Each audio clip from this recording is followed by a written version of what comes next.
Hello and welcome to Tucson, Arizona. I am Randy. Today, another video aimed more towards new people into RC world or people who just want to learn more. So, gears, one of the most important parts of your car. I've been going through lately and re-gearing some stuff, building a drag slash, so I've been steeped in the world of gears for that truck. Just kind of re-gearing some things, which kind of led me to thinking I don't know as much about gears as I'd like to, so I've been doing a lot of research. And who knows, you might not know a lot about gears either. So welcome. So we'll talk about it. So there's a few key things that are going to matter no matter what your build is. Every crawler guy I've ever talked to is all about gears. Bashers, obviously, were about gears. Drag racing, for sure, about gears. But there's, a lot that goes into this. So first off, we'll go with the pinion gear. The pinion gear is the smaller of the two gears. There's a bag of them. They're kind of hard for me to hold up because they're so small and to get on camera. But your pinion is your little guy that's attached to your motor. And there's a world of options here. I have, 5 millimeter and 3.1 or something like that. I don't remember. There's two different size diameters for your motor. And then you've got your spur gears. That's your bigger one. So in this case, these are 2-wheel drive slash gears. And actually that's one for like a Haas, my 4x4 slash. So when you're talking about gears, you can gear up, you can gear down. These are two of several bags of pinions that I have floating around, and I got a handful of spurs. This changes the game for speed and for torque. So you can have one or the other, somewhere in between. But what I've been learning with the drag is gears are life. But it's more than just picking the right gears. You have to pick the right gears, not just for what they do together, but how they react to the KV of your motor, your ESC, and the battery. They all work together. Plus your diffs. Drag, I'm running a limited, a slipper clutch, just rear wheel drive. So pretty standard. It's based on the 2-wheel drive slash. Everything works together. So you've got your slipper clutch. This is out of, I think, the 4x4 slash that I've got. So your slipper clutch, if you're unfamiliar, again, a lot of this is going to be old hat for a lot of the RC guys that have been around for a long time. Or if you're mechanically inclined, this might sound extremely basic, and it's meant to be. So the slipper clutch is going to allow a limited slip action with your vehicle. So you got your spring up in the front, you'll put tension on this nut and it'll tighten down that spring, and that's going to tighten your clutch package, your clutch plates together to where as soon as you start ripping, it's going to work more closely to a diff locker, but still have a little bit of brake. So under a certain amount of torque, this thing's still going to brake. I don't have that number on me, and you'd have to be like a real nerdy math guy to really care enough to get into that. But this is still going to break loose. One tire is still going to break loose, and it's going to work more torque biased. So once you start losing traction in the tire, that's going to start gaining a lot more of your power. So you can go to a diff lock style and throw this bad boy in there and eliminate all of that and just have your back tires spinning together. That has its pros and cons. Two of the major cons. First one, the simple one that very few people care about. Both of your tires are going to spin, as we're talking about 2-wheel drive, both your tires are going to spin together. They're going to match RPM. That's a problem when you're trying to control your truck because you don't have one tire breaking loose and rotating slower or faster than the other.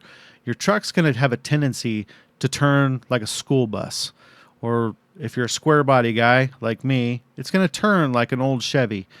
So that's going to suck. And if you're trying to race in a bank track at all or do anything super maneuverable, it's really going to hamstring you. The other problem is you're increasing with the diff lock you're increasing the load on the motor. So your motor's now having to work harder because there's not a break in that strain. So your motor's just pushing all it can. So motor and ESC, important to pick these based on what your build's going to be. This has been in like 4 different trucks. I keep swapping things around, trying different things out. But in this case, it's a 2200 kV 3S system, 130 amps. So this will put out some power, but it's not going to spin real fast, which leads us to the kV of your motor. The kV, or kilovolts, is the rotational speed of your motor. 2200 is pretty low. It's not that low for standard vehicles. I think your average truck, Bashers, come with like 2050s. So 2200 is going to be a faster rotation than like a Creighton. And I think even a Max. So this is a slight upgrade in speed, but you're still limited. So in order to, if you're trying to build something that's really fast on a motor like this, you definitely have the power output to push some pretty crazy gear ratios. And by that, I mean as close to a 1-to-1 as possible. So like on this 54 tooth, I'll hold it up so you can see it. This 54 tooth gear is going to work really well with like a 20 to 30 gear, somewhere in there, 20 tooth to 30 tooth gear. And that's going to be insane power. Now, because they're getting closer to a 1-to-1 ratio, this thing's going to be pulling a lot of demand off of your motor and your ESC. Everything's going to start getting really hot, especially as a 3S. You run this bad boy on 3S, call it a 28 by 54. That's insane. I know because I've done it, and it gets really hot really fast. With that, you start running the risk of melting everything here. So these motors, all electric motors, are made up of electric windings. So just copper wire wound around, they're coils. Then you've got your leash, your lead here, your 3 wires going between the two. And then you've got whatever electronics are in your ESC. And here I'm a little less aware of what's going on inside, but it is still processors and chips and relays, things like that. You've got your little run caps right up here at the front. Everything here can only handle so much power. It can only handle so much power draw. No different than your house.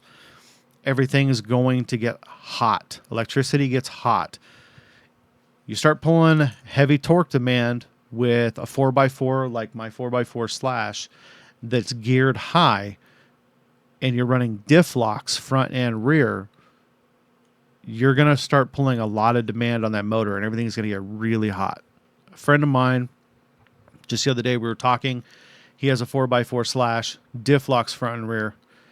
I didn't know that at the beginning of the conversation, but he's running a 3S system. He's running basically this, but he's geared at 2050. 2050 is pretty aggressive. It's what I run in my X-Max and my XRT, and they will both just do wheelies all day long. Really good back flips, really good front flips. A gear that aggressive is great for aerial control, but terrible for differential locks. I had a diff lock in my X-Max once, very briefly, and I started grenading differential gears. So when you start getting into this, you really need to think about farther down the chain. If you watched my aluminum parts video, it's no different. This is really strong. What's it attached to? Is that as strong? If not, that's going to break. It's always looking for the weak link in the chain.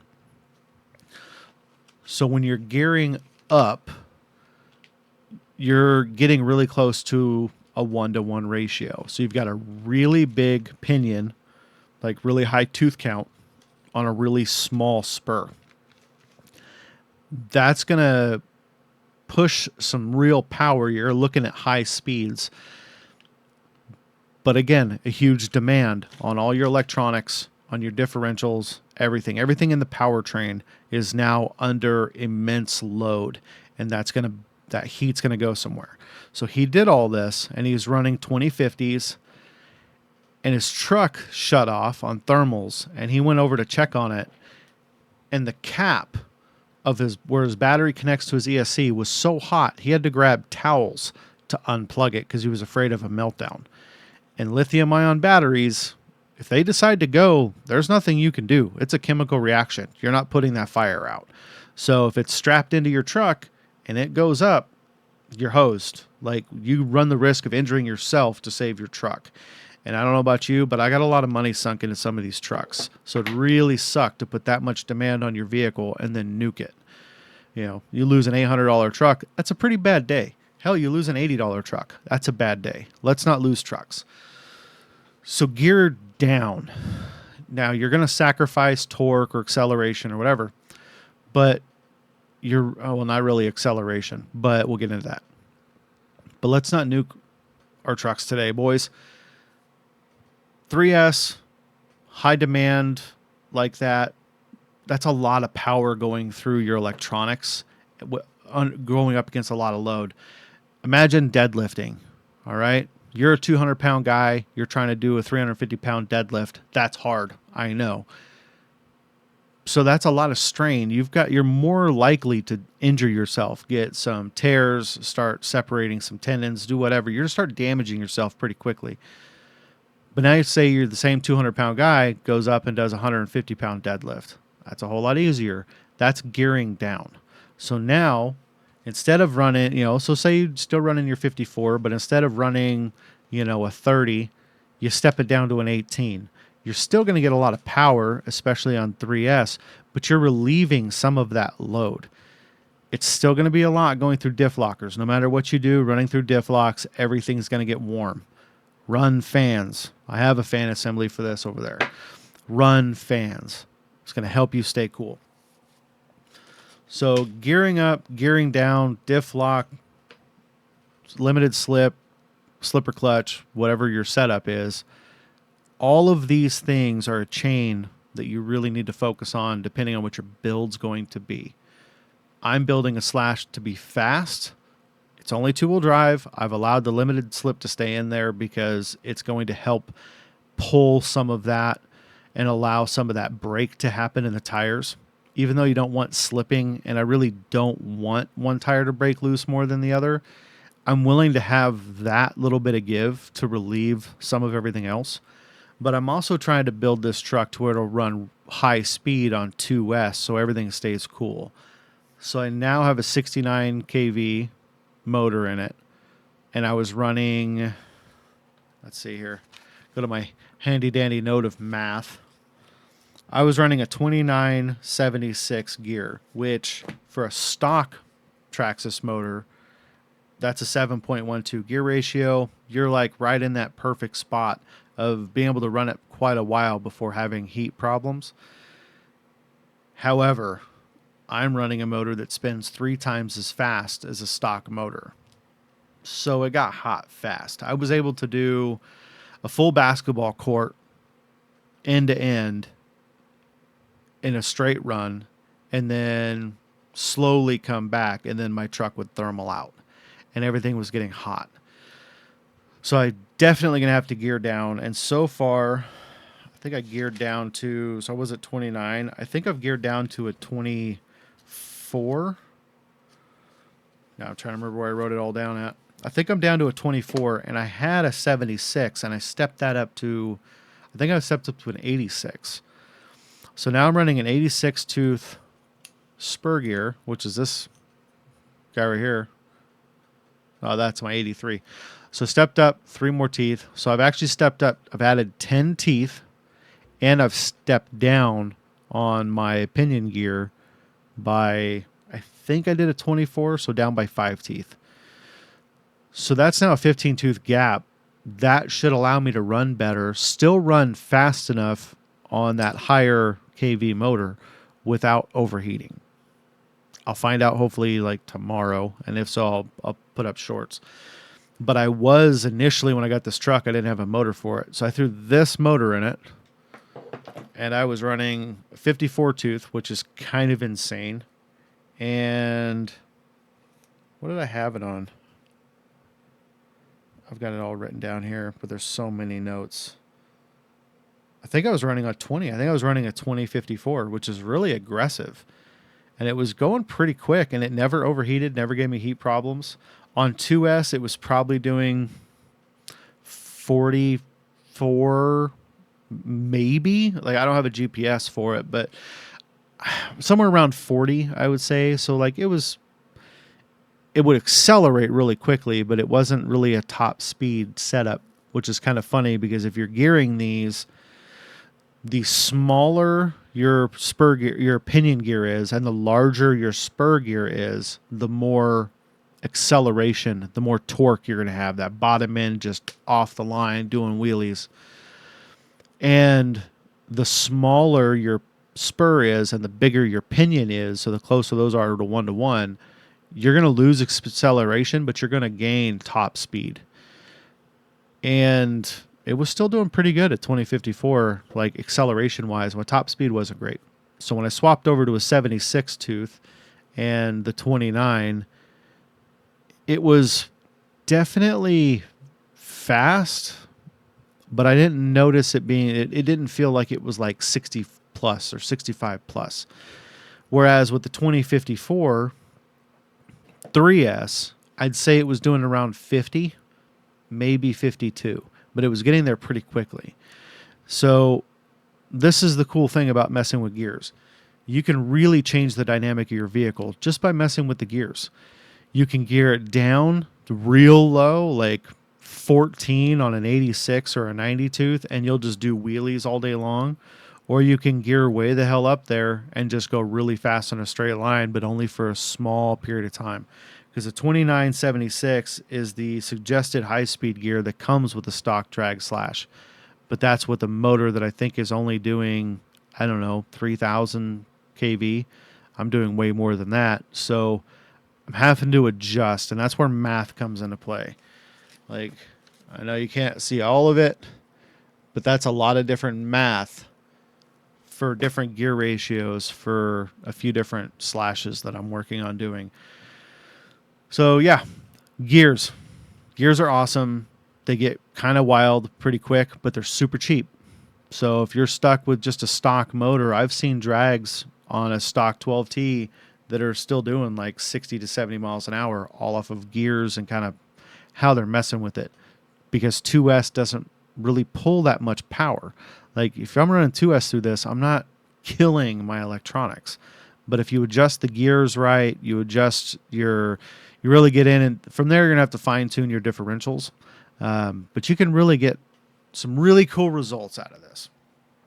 So yeah, that's really all I had. I know it's kind of a quick rant, talking fast. I'd like to go to bed. It's kind of late. But yeah, if you got any questions or comments, or you want to disagree with me or agree with me, please leave a comment. I've really enjoyed reading all the comments I've been getting lately and having the fun discussions I've been having with people talking about their different trucks and their different builds and their thoughts. There was a dude on a short that I posted the other day when I was running the drag that just blew up his rear tires on his drag because he was running 6S. I love hearing about stuff like that. That is a man after my own heart.